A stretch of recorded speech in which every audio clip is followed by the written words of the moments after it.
Hello, everyone, and welcome to another edition of Incidentally Reliable podcast, where we bring you first-hand experience and insights from experts in the ever-evolving front lines of SREs.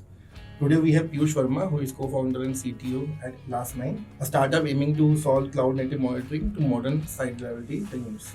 I am Ankur from Zenduty, and will be peeking into his journey in the industry so far, innovations made in distress, maneuvered nightmares, war room stories, and his opinions on the current state of space.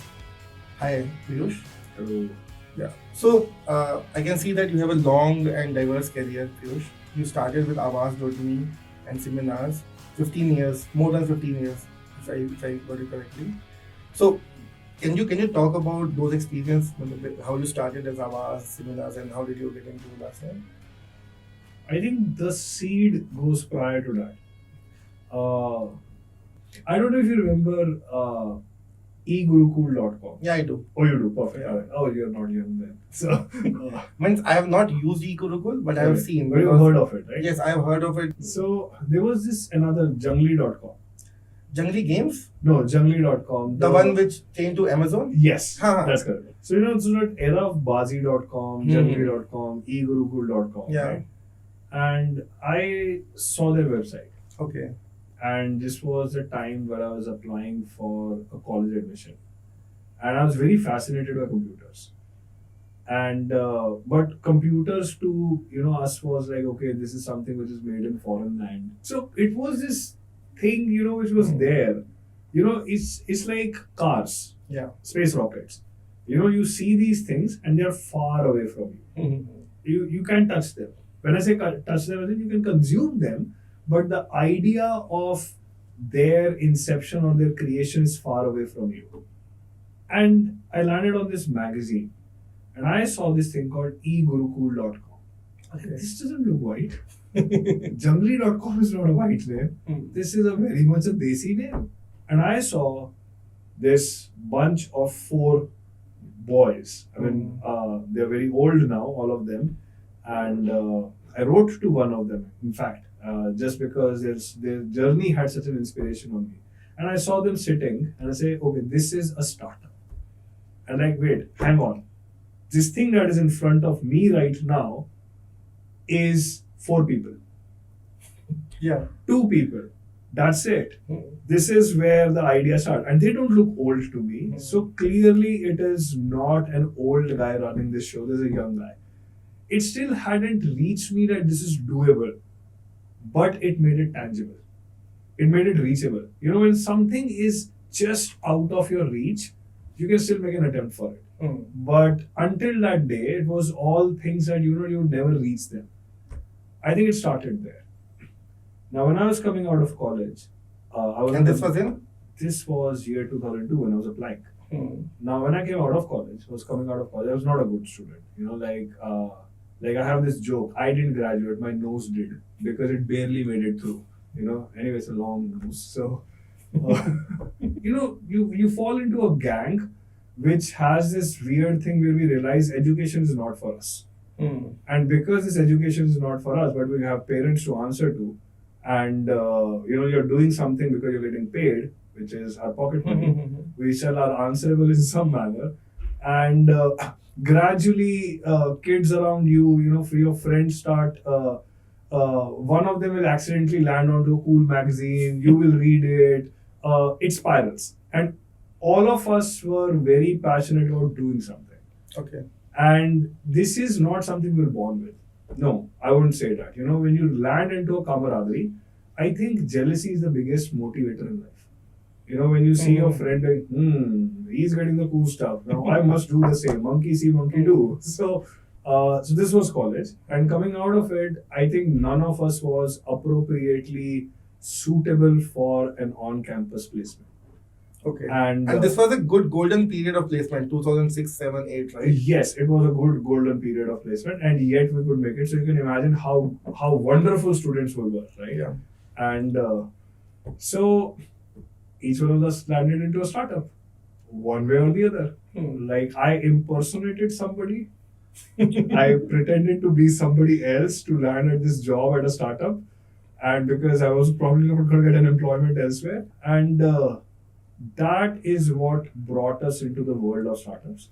And I think that first exposure that I got of walking into a room, there were four people I distinctly remember, and they were making back then at that time they wanted to make a mobile payment system over SMS.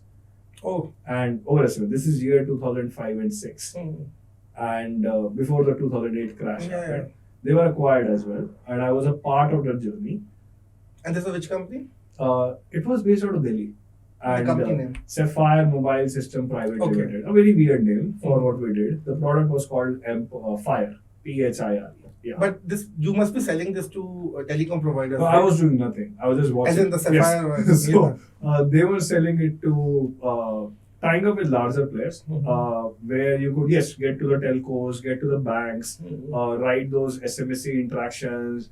With 1, 2, you have to reply, right? Yeah, exactly. That era, do you want to pay? Press 1, and work with those SMSC gateways using open hardware. I think Motorola L6 was that phone that could be hacked to install kernel on it, and you could plug them into the computers and actually run a mini SMSC out of that. So, a good time. This was a time when I also got exposed to a lot of open source, and open source is not the same. Today open source is GitHub. Back then open source was actual open source. And but again, this could be an oldie saying. So for the audience, where do you discover these open source libraries before? We didn't discover it. This was they weren't as easily available. There was SourceForge, and there was projects.google.com, which was just about coming up. And I think Summer of Code had done an amazing job at making sure people could now latch on to open source as an idea. Because until then, open source used to be larger projects, things like KDE, GNOME, Linux Foundation, etc. Mini projects which you would actually do in back of a garage hadn't yet lifted up to be called open source, And so coming back to it, the journey started there.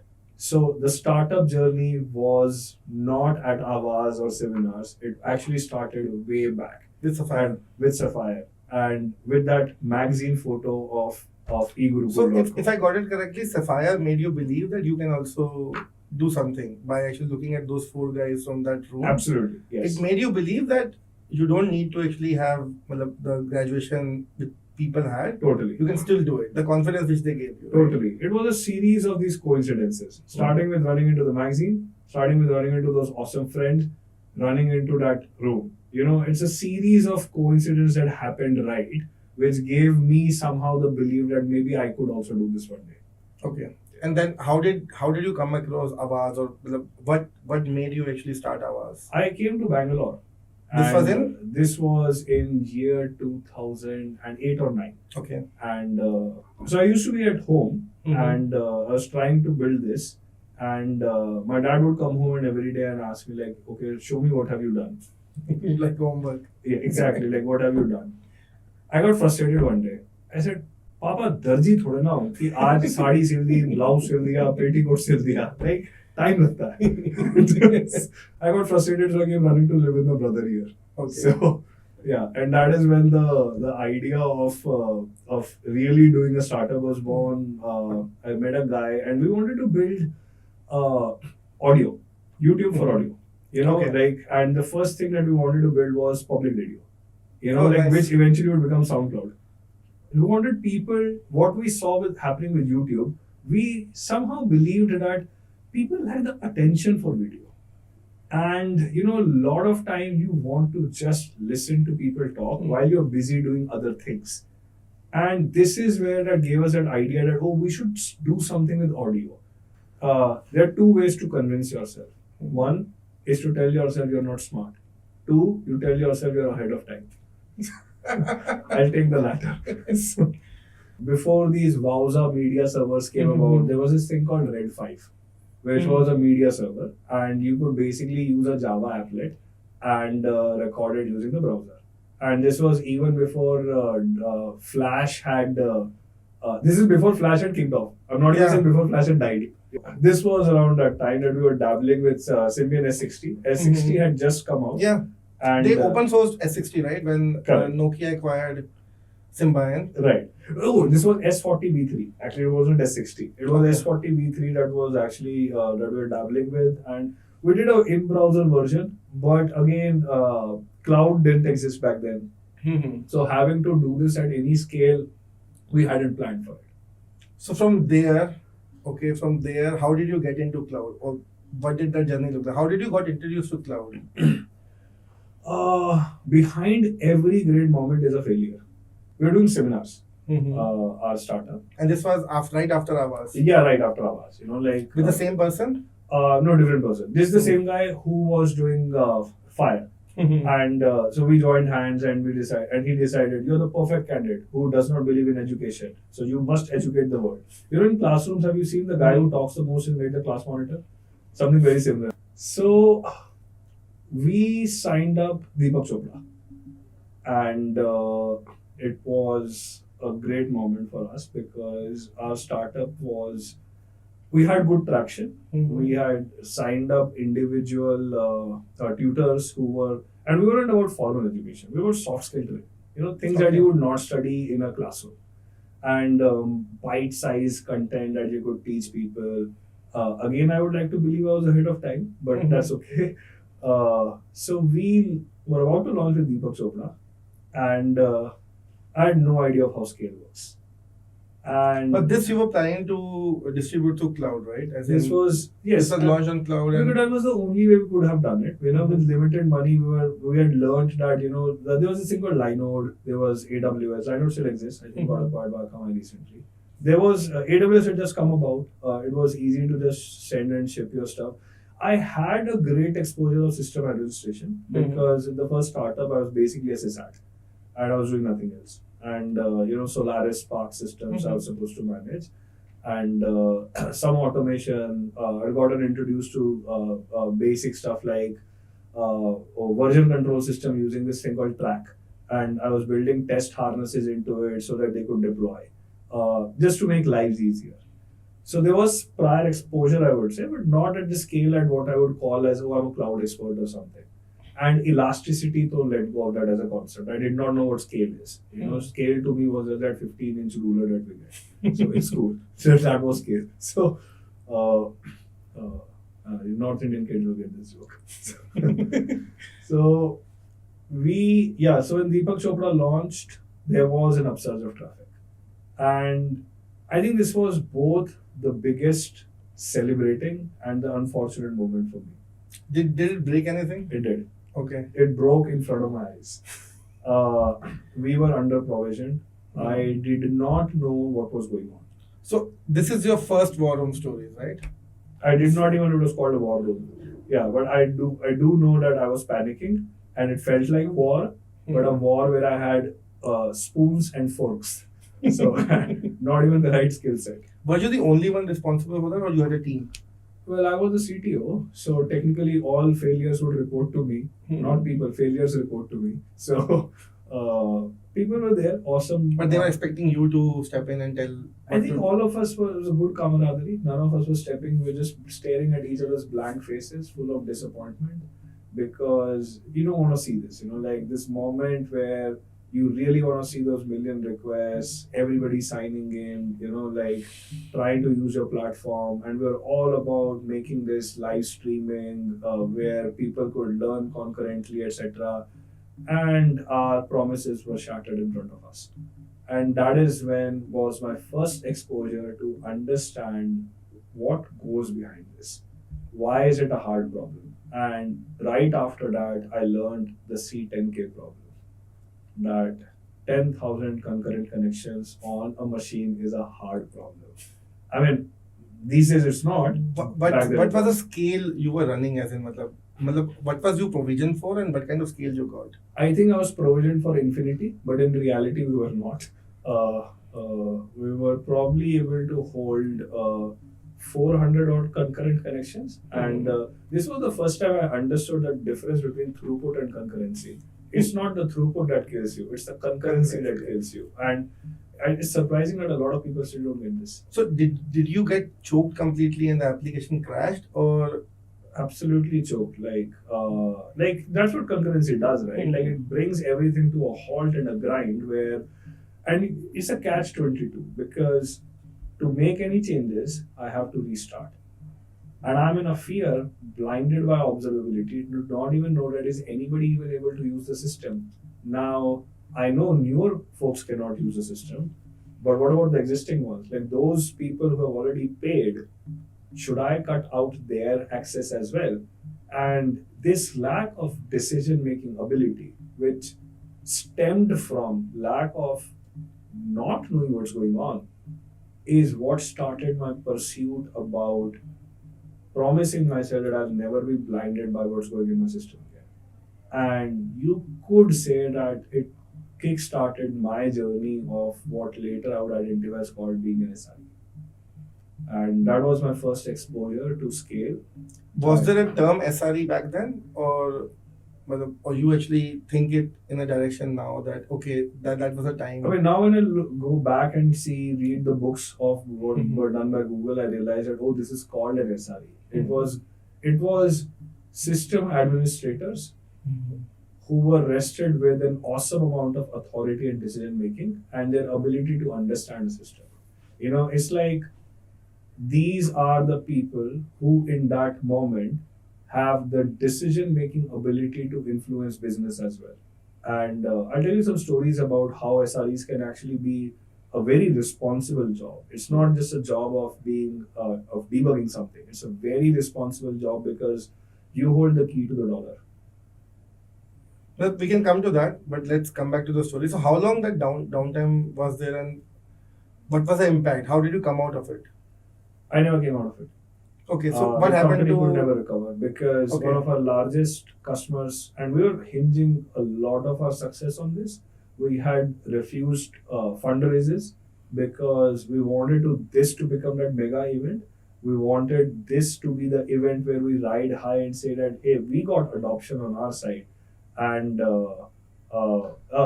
yeah, I mean, I do remember, and again, I was young and I was allowed to be cocky. I do remember meeting some of the Sequoia folks as well. I was like, nah, we don't need this money, we'll take it later. But ended up with Sequoia later on. Well, later never happened for that company because we could never pull out the traction that we should have. Mm-hmm. And I mean, I wouldn't say that the failure was business could recover from failure. People don't recover. I think we took this failure to our heart far too much. And this was in which year? This was year 2013. Okay. And 2014, I wound my duties at the shop and I moved on from that because I probably the fear or this incident and what happened afterwards, it requires going back to the board. And at that age, it takes a lot of courage and confidence to face a failure, chin up, and say back to the drawing board.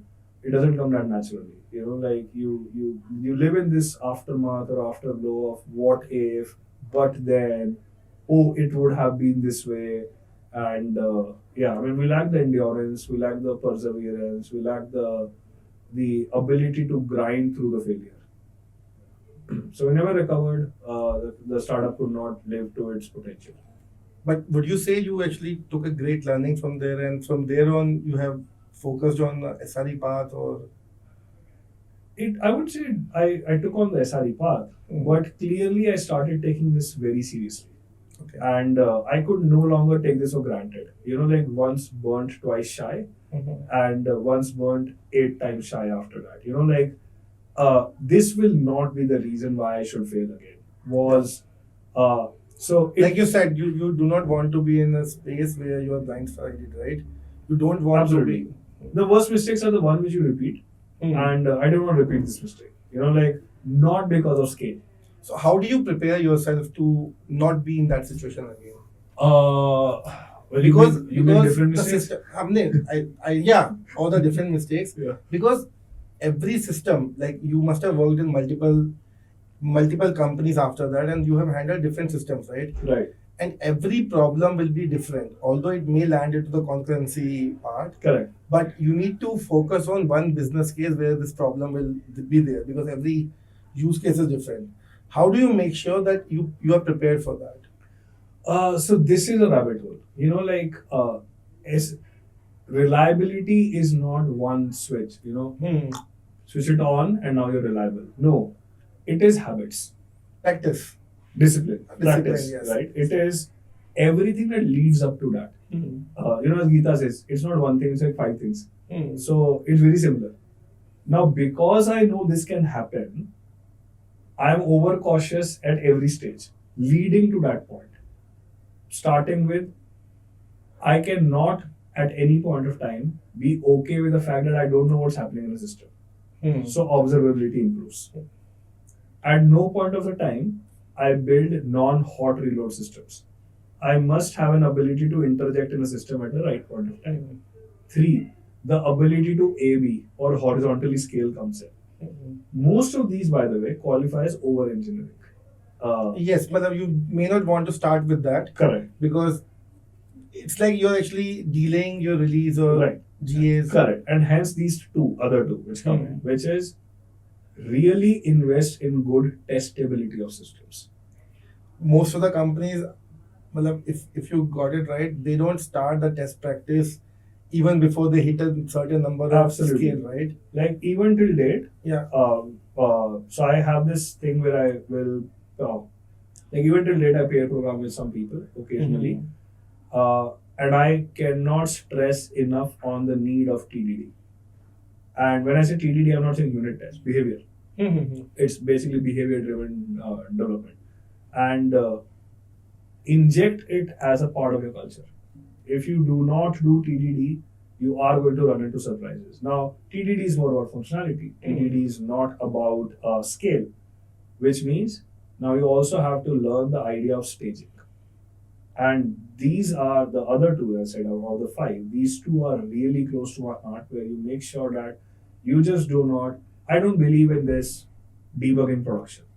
I think it can work when you are large enough a brand where your failure is going to be overlooked.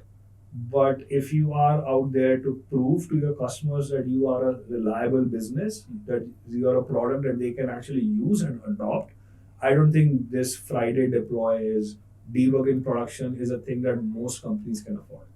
Yes, you can afford it at a scale, and certainly you have to at times when you have to really send out quick updates. But other than that, make it a part of your culture where you don't have to do these things. So, how do you bring that culture? Okay, you have your learning, right? But how do you actually impart that to your team?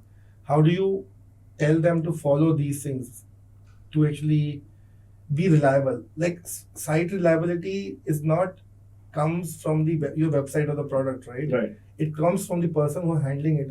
It needs to be in the culture itself. So how do you build that culture in your team or in your organization?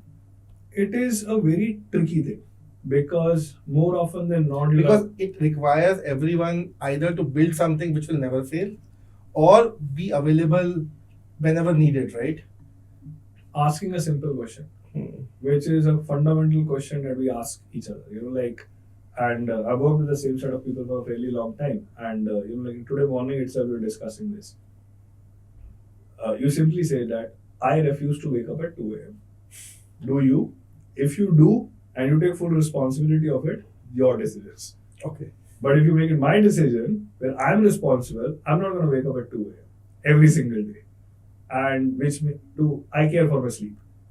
And if I do, then this is the way that we will have to go about it. You basically, it's, as we say, authority and responsibility go hand in hand. The one who has the responsibility also has the authority to decide how things should be done. And, people are rational. At the end of the day, you are demanding assurance of quality. You're simply saying that, how do I trust this? I trust you as a person, but do I trust your code as a produce is something that I let my machine tell me, not you tell me that. Because you and I can battle it out. Our customers and our machines will not going to battle it out. So, build that kind of very clear demarcation and understand that, look, this is the way to go about it. And yes, sometimes you have to use authority. Sometimes you have to use this word, the famous 2 last words, trust me. So since you're talking so much about SRE, right? But this experience which you're sharing about SRE, why this is important, right? This is from your learning experience. But do you think every company needs SRE, or at what stage they need SRE? I mean, as they say, you can uh, learn from your own mistakes. If you're a person like that, you can surely make the same mistakes as I have, or you can learn from others' mistakes and understand that these are real things that can happen. To answer this question, actually, let me give you a small uh, an anecdote I give people. You have a phone, Yeah. you have a laptop, Mm. you have a watch. Mm. You realize all of this is software, and there's a service in there. All software has become service. We don't ship software anymore. Yeah. We ship services. Mm. Everything is a service. Uh, what would happen right now if your phone stops working? The app stops working. You will feel an impatience. I'll feel I'm slightly incomplete, as in I may need, although I don't use phone that much when I'm at work, right? But still, there will When be you say some. using the phone, right? Like it's like, let me walk you through these certain moments. We order on Swiggy. Mm. There's this craving that I get. यार मीठा खाना है, यार नमकीन कुछ खाना है, सेवरी कुछ खाना है, चल कुछ ऑर्डर करते हैं. Friends are sitting, like TV देख रहे हैं. We order, doesn't go through. 3 bar button दबाया, doesn't go through. What would happen? You don't give up. यार छोड़ यार, चिप्स खा लेते हैं. Right? Uber. You book an Uber. You go to the app. You're booking an app. It's not going through. You're booking. Third thing you say, I check it. I'll just hail an auto. Consumers have options. Instagram. Your kid is acting very cute. Do you have a kid or a pet? I don't. Okay, yeah. But you can imagine cat But photos. I have niece, nephew, yeah. Right. They act cute in a moment. And you want to really pull out that phone and capture them. You pull out your phone to capture, and your camera is not working. Your upload is not working. You'll put the phone aside and start enjoying. Right? So services, modern services, have become one of these moments. If your software doesn't work in that moment, your customer is going to do something else. They'll replace you. They'll replace you. And So they'll the not come back. the cost will be for the company that they'll be replaced. Absolutely. Now, as a business owner, when you reach a point of time where you care for being replaced, is when you invest in reliability. Okay. Now, only you as a business owner can identify, is that on day 1 or is that on day 100? Now, if you're a medical service, you're day 1. Day 0 actually. Day 0. Right? Day -1. Yeah. Because otherwise you won't get your approval. If you're a media company, maybe day 50. Right? If you are an entertainment company, maybe day 10. Right? So this gradation will change. Or maybe when you are streaming live sports. When you're streaming live sport, absolutely, yeah. Right? So, and because they have access to Twitter. So, Or maybe they want to actually get some chaos that this match was not played properly to get more users. That this match was being played at least. so right? right. So, so this moment in which you lose your customer, when it starts becoming a pain point for you, either a pain point for your cash book, or for your marketing numbers, or for your MAU, DAO, LAO, whatever, when the number that matters to you the most, when it hits that, is when you should invest in it, not then, prior to that. So if I say it correctly, I think this is one engineering function which is very close to revenue impact. Absolutely. Right? Because R&D and everything depends on when the software gets shipped. Absolutely. And also when the software is being used, always the sales and marketing functions have direct impact on the returns. Absolutely. But we are never able to actually quantify it in the engineering effort they have put, because it's not a one-day return, right? It Right. has to gradually come to the company. It's an insurance return. Yeah. It's an insurance. Insurance But cannot be SRE is quantified. something which quantifies that your marketing returns and the sales return will stay. Absolutely. It's an insurance and a guarantee that this will remain. And I didn't learn this. I mean, there were pockets of it, but the best 2 learnings of my career where this has been established was my time at Gojek. Landing into Indonesia, when you, and this was as a part of a consulting company that we did, when we landed in Jakarta, we saw this sea of green. And it took me a while to register that their economy actually now runs on this. And imagine if Gojek is down. Imagine So this what was would in happen which on the year? streets. This was in which year? This was year 2016. 17 or 18. And at what scale Gojek was back then when you joined them? A scale enough where these things had started hurting them. And Okay. where they care about this. And it was a pretty largest organization. And From the Indonesia space, right? correct, absolutely. They had acquired an Indian set of people, Ajay Gore, etc., and to take over the entire engineering aspect. And when I landed there, is when I realized that when a nation is running on this thing, and if that goes down, these people have nowhere to get to work, to earn to run the economy, to run the GDP, to get to where they have to do their work there where they have to, right? And this is when you start, it occurred to me that, this is the backbone now, how software has started becoming the backbone of things on consumer grade. Prior to that, my experience was building Cassandra systems, etc. And, I understood that, data systems have to keep operating, etc. But this was the first time that you could actually feel it. The second incident happened where it was as a part of my current organization, Last9, that we build a software, and one of the media companies use it. I cannot name them. And it was an India-Pakistan cricket match that was going on, and payment system went down. Oh. And they had this thing where you have to pay to watch. And the heads of the company had very good understanding of SRE, and there were people on call who had this right decision-making ability. That was the first time that I actually saw an SRE other than me who had this ability to change a business impacting decision. And the business impacting decision was the SREs who were on call decided to increase the free timer. They said, we don't want our customers to fail the experience. They should actually get the experience. It's a one-time opportunity, India, Pakistan. Absolutely. Right? They said, make the free timer 15 or 30 minutes. In the meanwhile, we'll try and fix the problem, but the show must go on. And this was a revenue changing thing because your SRE is effectively saying that I don't want revenue, but I want business. And also it actually increases your credibility, brand credibility, I think. Right. And that is the decision making ability that these SREs sit on. And to answer your question, yes, it has direct impact on business, but not on the dollar. It has direct impact on business, and they have the ability to take that right call on what they believe is right for the business.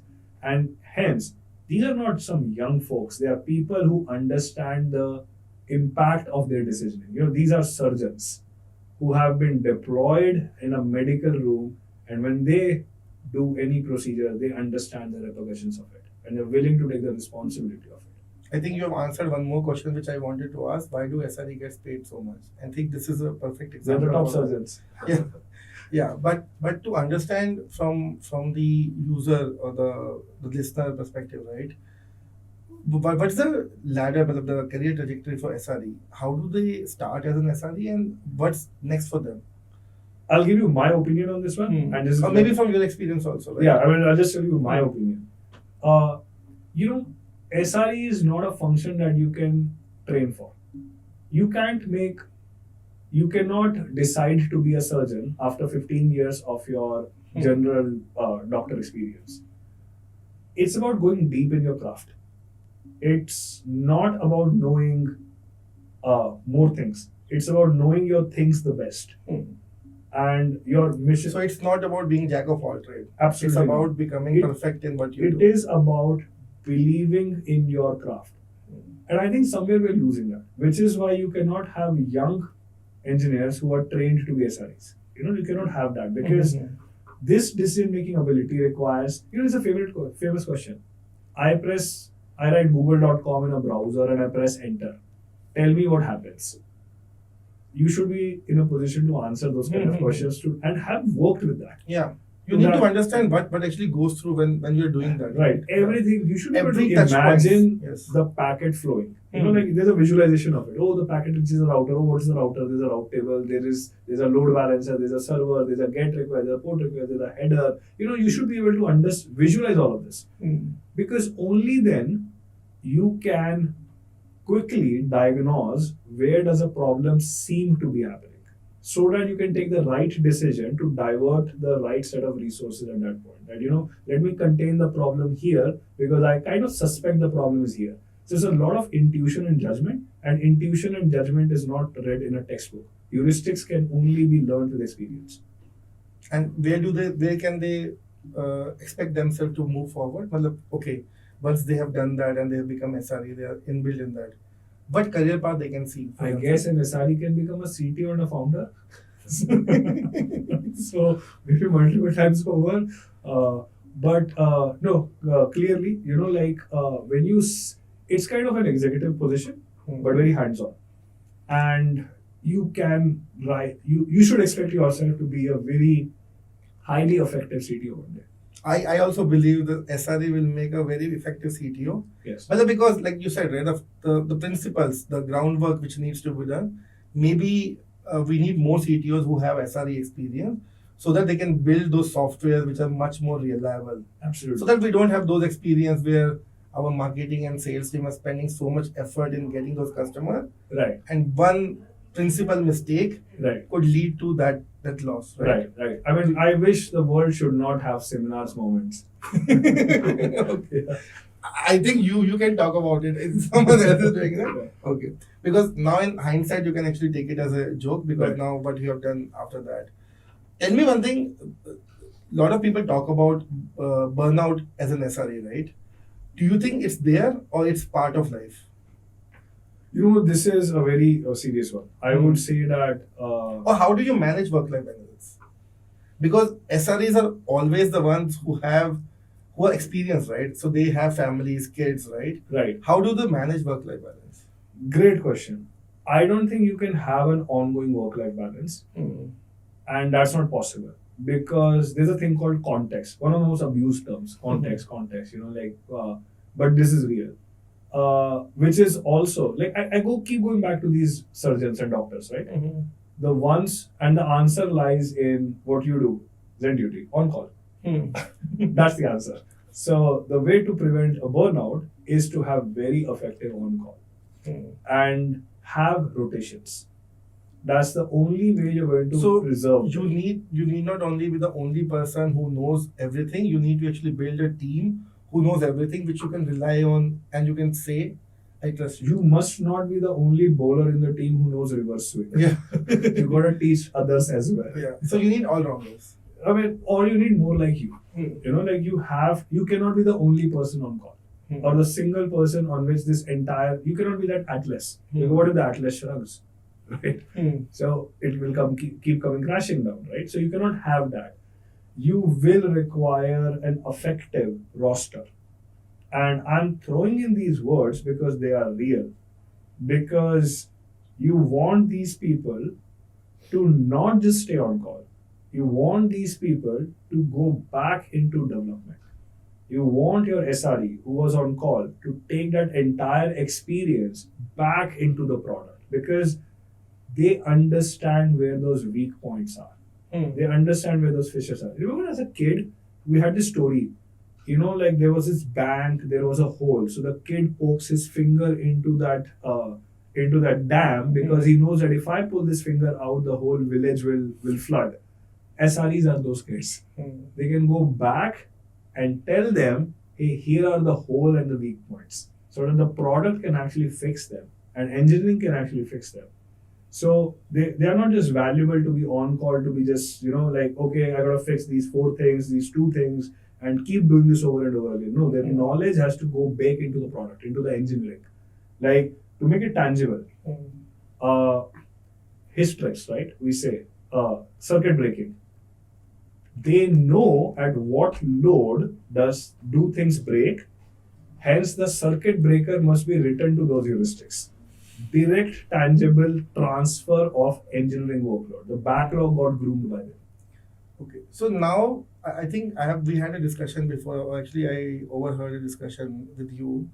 In that you talk about the currently SRE being wait for the failure to happen and then correct it, right? But I think from your experience and what you're talking about, you want to actually change in the principles where you're actually building something which is not faulty from the first go itself.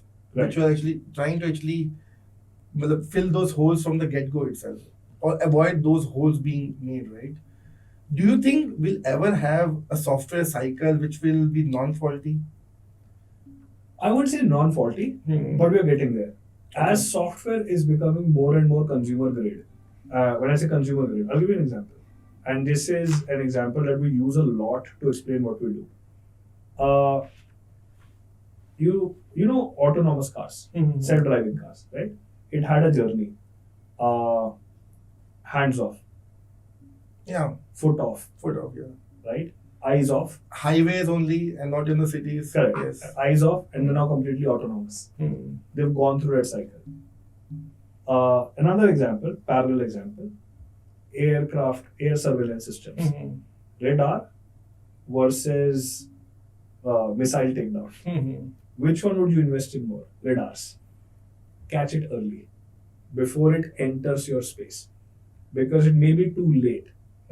These self-driving cars, they have these sonar, lidars, right? All this data that is constantly coming in because they want to process as much data and catch early failures so that it doesn't reach a point where you have to brake hard.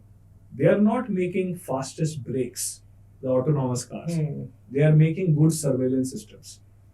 You see a pattern there, right? So they're not making the fastest braking system where they say that, okay, we'll brake within the nanoest second possible. No, that's not possible. That's That not is- possible. That's bad That's against experience. the principle of mechanical engineering. Right? Correct. That is bad experience. You want the ship to continue and you want to take a turn, swirl, avoid as much as possible. All SRE should keep the software on track by avoiding these failures. If I know there is going to be a spike, auto provision more. If I know there is going to be there's a sign of a bad code, start the free timer. Or do not promote the blue-green deployment or the red-green deployment to spread across the 95% of the cluster if the metrics feel off.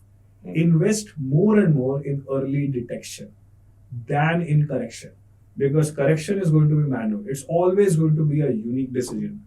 You can only spend time in early detecting.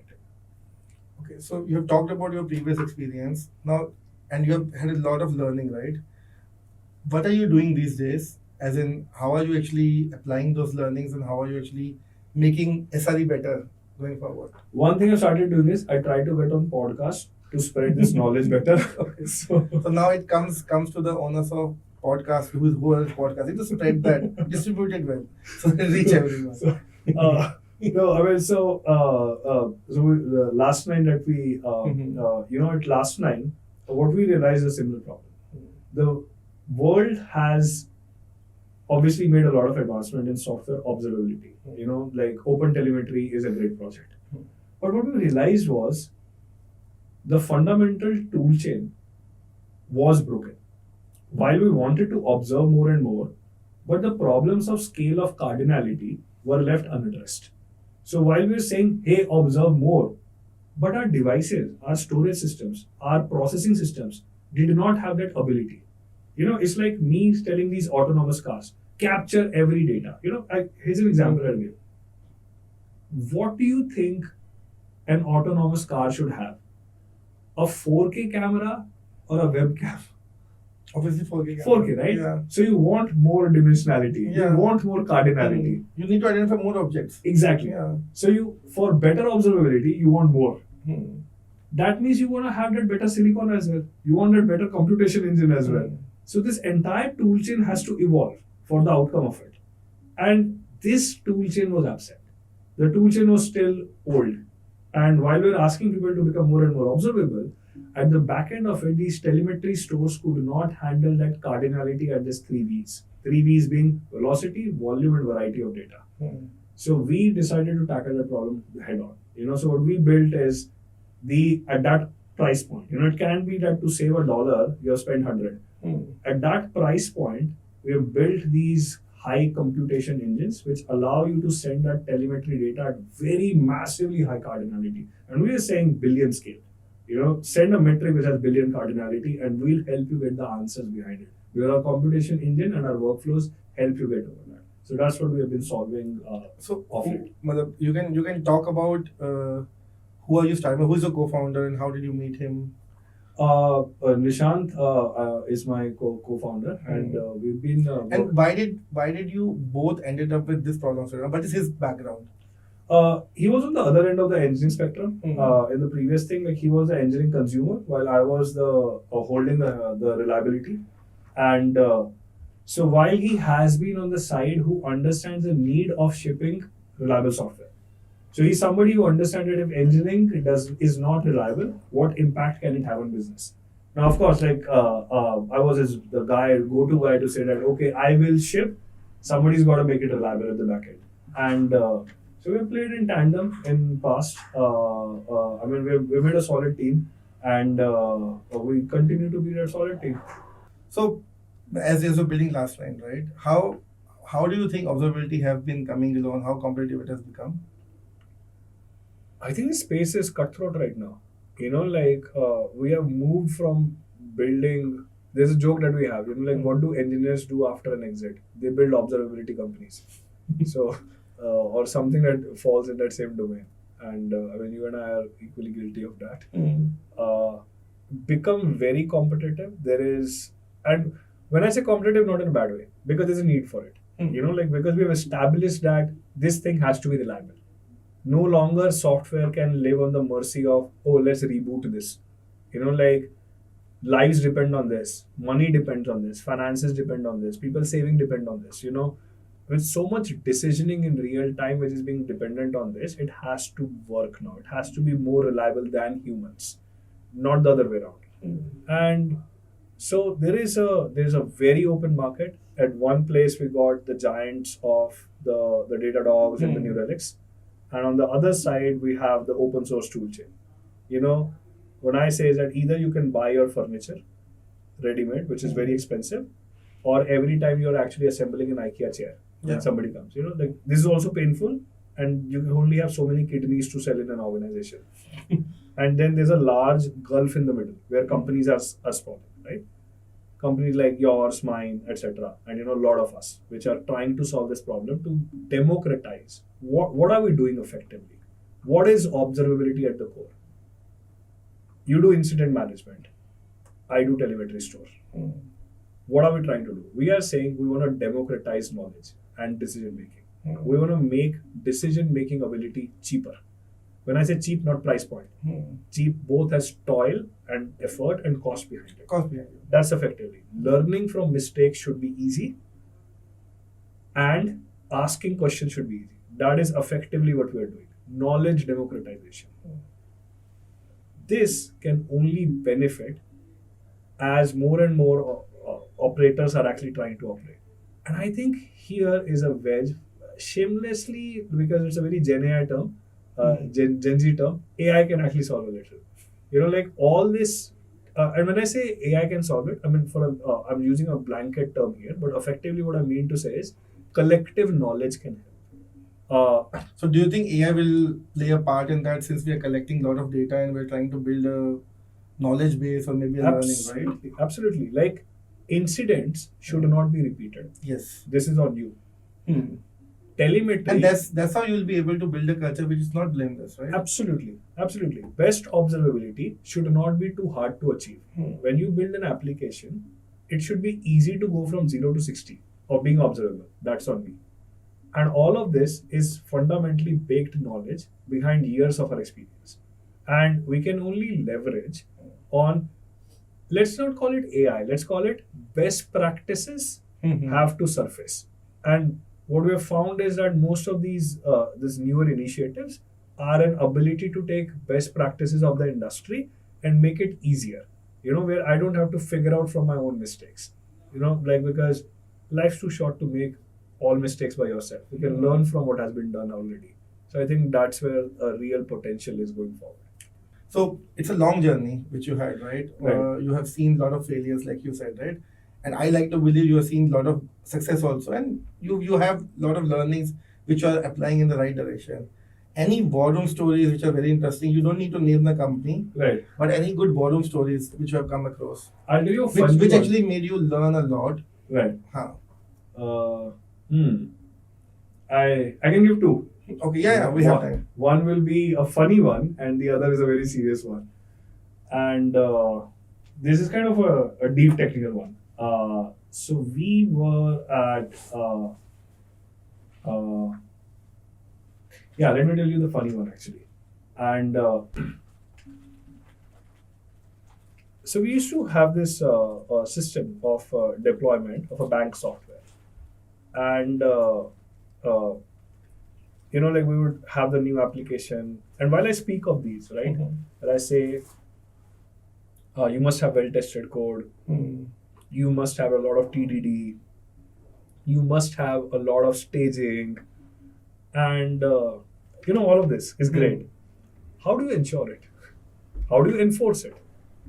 So once we had this problem, that we had just seen this repeat failure, that every Thursday or Friday, we would have the banks complain that, oh, we are not able to communicate. So this is for a solution which you are actually deploying in the multiple banks environment. Correct, exactly. And all the banks are facing the... Not all the banks. Okay, like some of them would be. Okay. Right? And but it's recurring. It's recurring. Okay. It would happen every Thursday and Friday. Okay. And we could not scratch our head. Like, we could identify it. Each time a resolution would be, we have deployed the wrong version. Every time the problem is we have deployed the wrong version. Okay. And we could not scratch our head at how does this happen? Because we test our code, we do staging, builds, etc. and everything, and we just could not get our head past it. What we fail to understand is good practices also increase the entry barrier. If the technology around it is not evolving enough to lower down the entry barrier, they go hand in hand. Like, it's very easy for me to say, hey, you should test your code. But then, who are the people who will understand what good test coverage is? So I need to build sonar which can tell that, hey, your test coverage is poor. Technology the guardrails have to evolve along with this higher owners. You have to take the team with you. Otherwise, it's always going to be a problem. And this is what was happening. The team that was responsible for this project was actually a very junior team.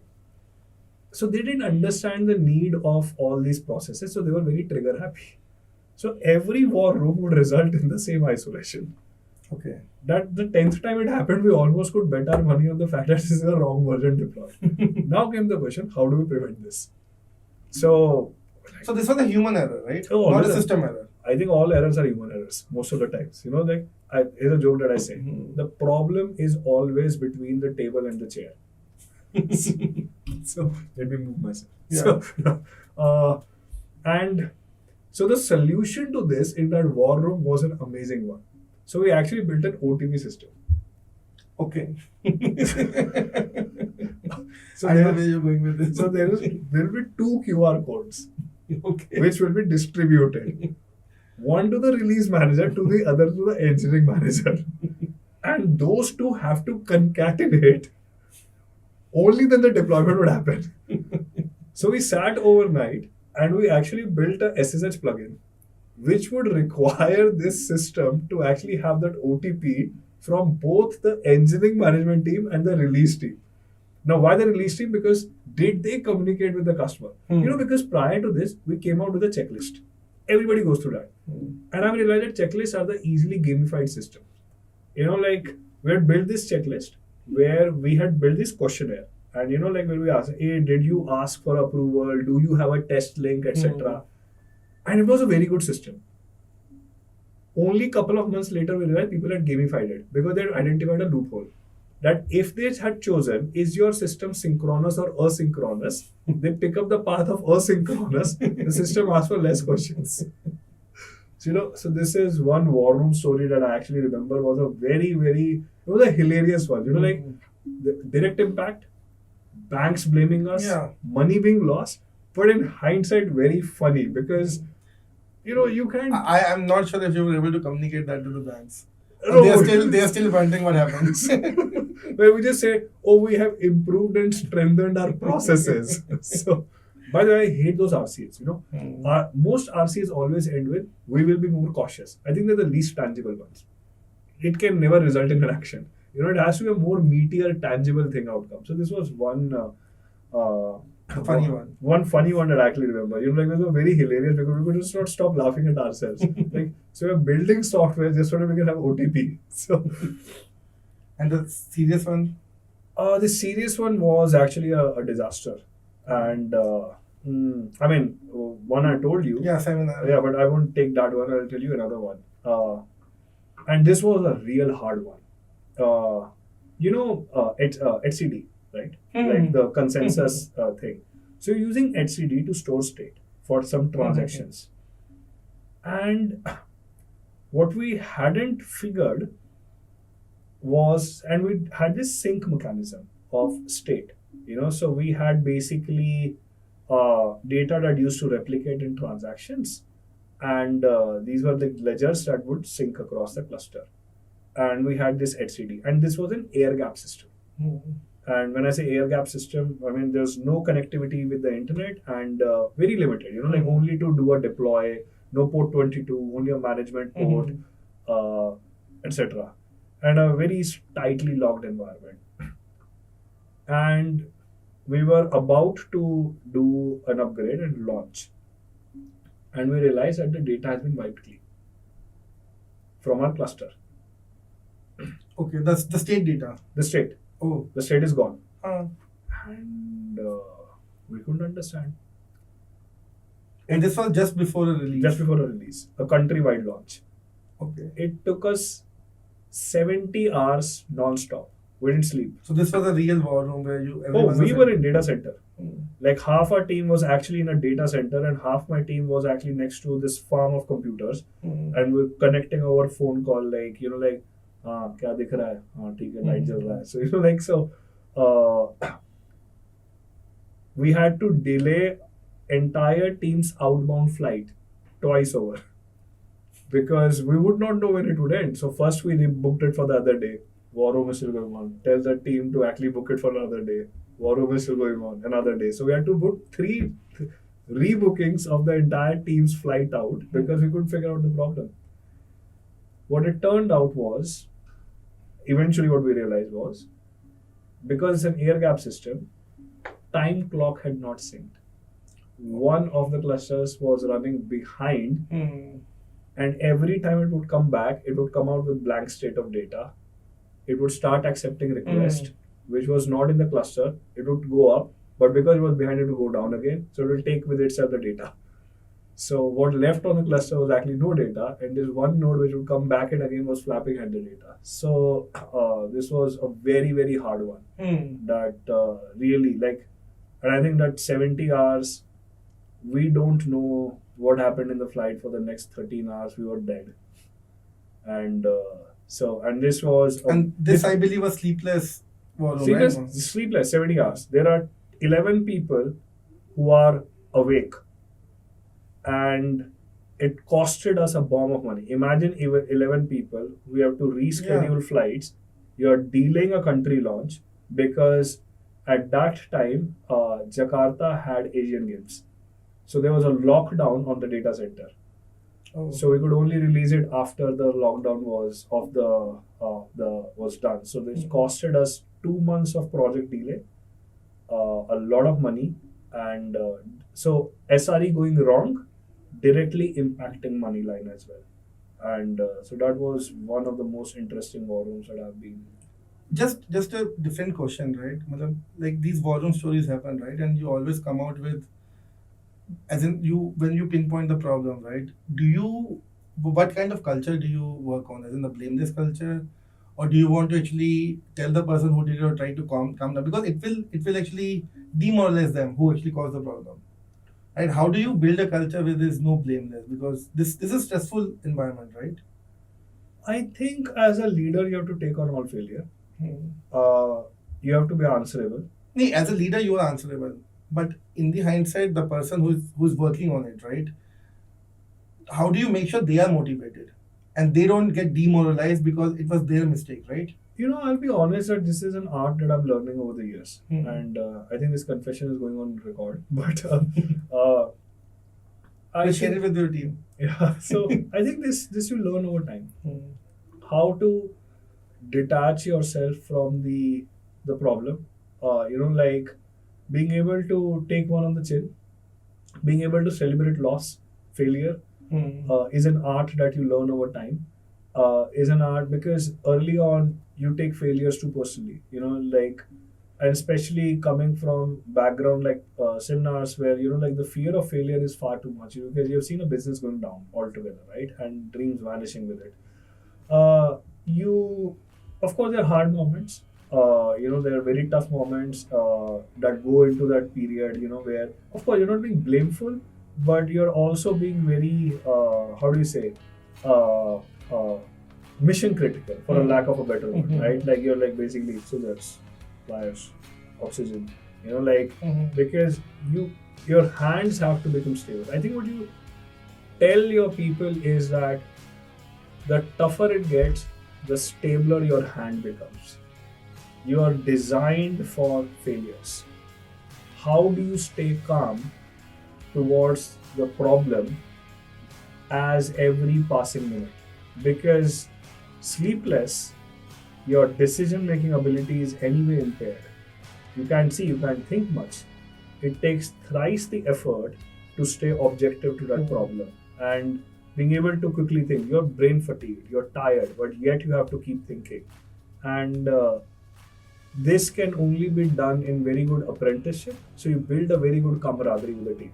Like a team which is so solidly knit where you say that, like we will take one for each other.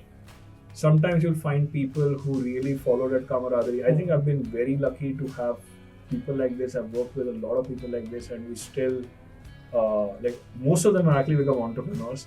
And we look back and we celebrate those fun times. Some moments I could have done better.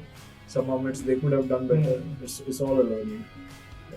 It's nice chatting with you. I think we can go on and on, but I think this should stop. I think you have to go somewhere also. Yeah.